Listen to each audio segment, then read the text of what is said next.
I'm Hridaya, and I work with high school kids. And I was listening to Anita and Irene talk about facilitating, and all of you actually talking about facilitating and knowing when the moment is there and taking advantage of it. Or sometimes you have to facilitate in the moment. And I had a neat experience this morning, actually.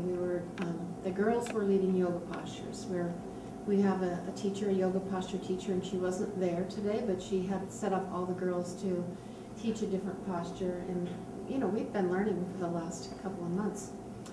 So each girl was in charge of a posture, and they would do them, and then we would sit down and take turns.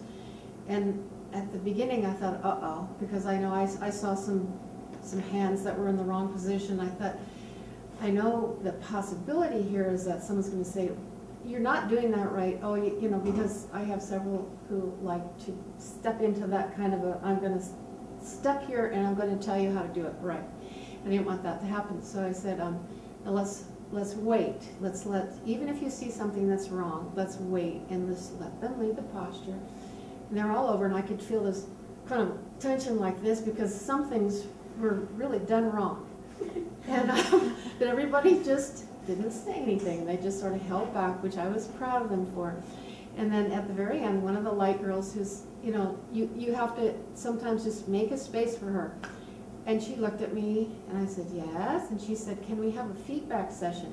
And because it was her, I said, yeah. And so, and she set the tone right away. And she would not have been one of those ones who jumped in and said, you did it wrong. But she set the tone in the circle that was all making suggestions of a different way of doing it. Now remember when Willow taught us, she's our teacher, that we put our hand in this way, and so then everybody else picked up on that, and they were making suggestions in that same softer type of a way. So anyway, it was just one of those moments when you feel like, oh, you know, I see it working. And you might not have been open to the feedback if somebody might have been. No, I wouldn't have been open to the feedback in the wrong way. So anyway, it's great. I'm Balarama, and I teach 3rd and 4th grade.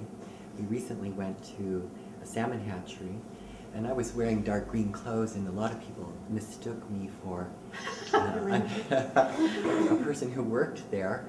And possibly it was because I had my pockets full of nickels, and it took a nickel to crank the food dispensing station to get the salmon food. And so my children in my class was coming to me and holding out their hands for nickels. And one of the employees who was actually feeding the fish saw me in the green, and they kept looking at me like they couldn't figure out who I was. I looked like one of them, but I had all these kids coming with nickels. And so he stopped his big golf cart pulled contraption that was throwing thousands of pounds of feed out to the fish, and he took out this enormous scoop, and he scooped it up, and all my children had little Dixie cups in their hands and getting their nickels worth. And he looked at them, and he motioned for one to come over, and he filled their cup up. And they were stunned by the generosity of this man, because that was worth, I don't know, 50 cents worth of food. And their eyes just lit up, and it was just like the 100th monkey. Every child then tuned into the fact that there was free food being dispersed by this man, except for the really young children who weren't in my class, but that were being held by parents that had come to participate in seeing the salmon come return for spawning. And there's one boy who's not a natural sharer, but who was super delighted with having this enormous gift given to him.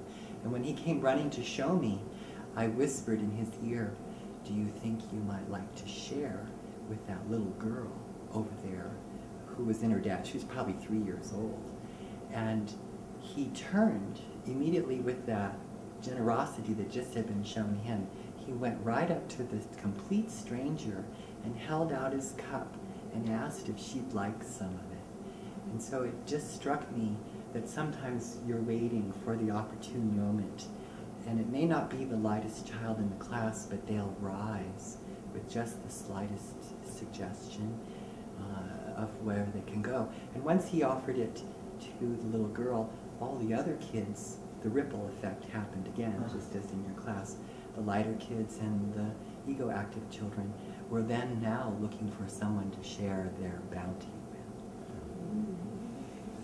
That's a really good point about just waiting for the right moment. A lot of these things we're talking about can't be planned because it's part of just the flow of life. And I think that the thing that makes a difference for education for life teachers, you're always looking for those opportunities. Oh, this might work with this child, and boom, you make the connection, and then sometimes it works, and we learn the other times. But anyway, it just again, it's part of the role of the teachers to be in the present moment, looking for those opportunities and trying to facilitate it when they come in. Yeah, and I teach with Rose in the 2nd and 1st grade class.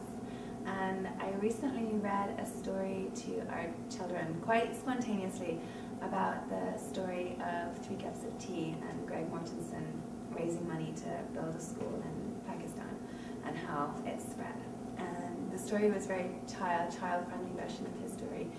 And just spontaneously at the end of the story, I said, hey, how about we help them build a school?